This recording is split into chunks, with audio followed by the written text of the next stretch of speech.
अस्सलामुअलैकुम दोस्तों, मैं मोहम्मद असलम। आप देख रहा हो टॉप न्यूज़ 11। राहुल गांधी की संसद सदस्यता छीने जाने के बाद मोदी सरकार की तानाशाही का एक नया अध्याय लिखा जा रहा है।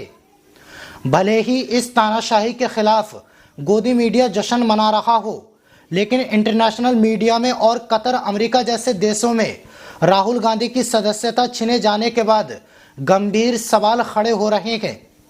कतर लगातार मोदी सरकार को घेरता हुआ नजर आ रहा है। खुलेआम कतर और अमेरिका बता रहा है एकमात्र राजनीतिक चेहरा जो मोदी सरकार के खिलाफ खड़ा हुआ था, उस चेहरे को हमेशा के लिए दबाने का काम किया गया। ये कोई और नहीं, अमेरिका कहता है राहुल गांधी के लिए। वहीं कतर की अल जजीरा ने भी मोदी सरकार को बख्शा नहीं। कतर ने खुलकर राहुल गांधी का समर्थन किया और इस केस में मोदी सरकार को गलत बताया, बीजेपी को तानाशाह की सरकार तक कह दिया। किस किस देश ने मोदी सरकार को खरी खोटी सुनाई, राहुल गांधी की लोकसभा सदस्यता रद्द होने पर क्या कहा, सब कुछ बताऊंगा। लेकिन दोस्तों, केरल की वायनाड संसदीय सीट को संभालने वाले राहुल गांधी को लोकसभा सदस्यता से हटा दिया गया। इस मामले को विदेशी मीडिया और विदेशी नेताओं के बीच जमकर कवरेज मिल रहा है। कतर की अल जजीरा, अमेरिका की न्यूयॉर्क टाइम्स, इंग्लैंड की बीबीसी और द गार्जियंस जैसे विदेशी मीडिया ने राहुल गांधी की लोकसभा सदस्यता जाने को बड़े स्तर पर कवरेज किया। बता दें कि लोकसभा सचिवालय की सूचना के अनुसार सूरत की एक अदालत द्वारा वर्ष 2019 के मानहानि मामले में सजा सुनाई जाने के बाद राहुल गांधी को शुक्रवार को लोकसभा की सदस्यता के लिए अयोग्य ठहराया गया। मानहानि के मामले में अदालत ने राहुल गांधी को 2 वर्ष की सजा सुनाई और लोकसभा के अध्यक्ष ओम बिरला ने राहुल गांधी को लोकसभा की सदस्यता से हटा दिया, जिसके बाद देश में बवाल मचा हुआ है। लोग सड़कों पर उतरकर सरकार की तानाशाही का विरोध कर रहे हैं। जहां भले ही गोदी मीडिया तानाशाही सरकार का समर्थन करती हो, लेकिन इंटरनेशनल मीडिया राहुल गांधी के समर्थन में लिखता दिखाई दिया। इस मुद्दे को कवरेज करते हुए अमेरिका का न्यूयॉर्क टाइम्स कहता है मोदी सरकार के राजनीतिक विरोध में खड़े एक आखिरी राष्ट्रीय चेहरे को लोकसभा की सदस्यता से खारिज कर दिया गया।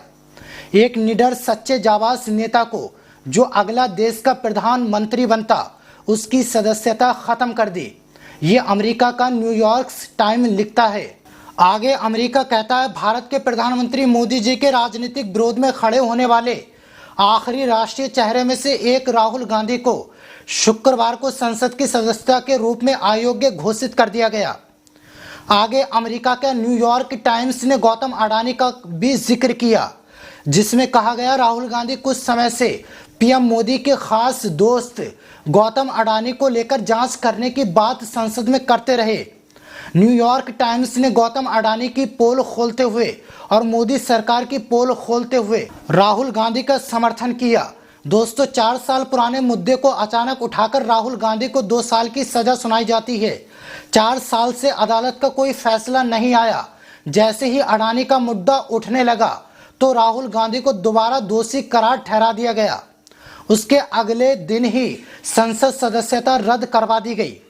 वहीं इस मुद्दे पर कतर का न्यूज पोर्टल अल जजीरा लिखता है मानहानि के मामले में दोषी ठहराए जाने के एक दिन बाद भारत के मुख्य विपक्षी नेता राहुल गांधी को संसद की सदस्यता के रूप में अयोग्य घोषित कर दिया गया।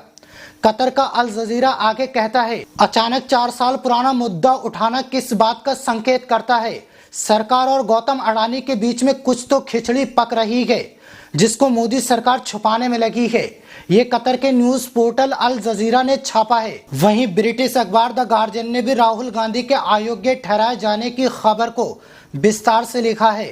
द गार्जियन ने कहा भारतीय विपक्षी नेता राहुल गांधी को देश के प्रधानमंत्री नरेंद्र मोदी को अपराधी बताने वाली टिप्पणी के लिए मानहानि का दोषी ठहराए जाने के 24 घंटे के बाद संसद की सदस्यता से निष्कासित कर दिया गया, जिसमें आगे लिखा है राहुल गांधी जेल नहीं जाएंगे क्योंकि अदालत ने फैसले के खिलाफ अपील दायर करने के लिए उन्हें 30 दिन की जमानत दे दी है। अगर हाई कोर्ट या सुप्रीम कोर्ट राहुल गांधी की सजा को रद्द कर देगी तो वो अपनी लोकसभा की सीट वापस पा सकते हैं।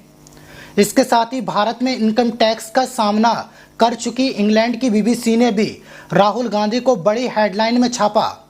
बीबीसी लिखता है कि मानहानि के मामले में 2 साल की सजा सुनाए जाने के एक दिन बाद भारत की संसद ने सम्मानित नेता राहुल गांधी को अयोग्य घोषित कर दिया, यानी लोकसभा सदस्यता खत्म कर दी। इसके बाद अमेरिका के एक और बड़े अखबार द वॉशिंगटन पोस्ट ने लिखा कि राहुल गांधी के विपक्ष के सबसे बड़े नेता, जिनको शुक्रवार को संसद से निष्कासित कर दिया गया, जिसके बाद से देश के 1 दर्जन विपक्षी राजनीतिक दल यानी 12 विपक्षी पार्टी एकजुट होते हुए दिखाई दिए और राहुल गांधी का समर्थन किया।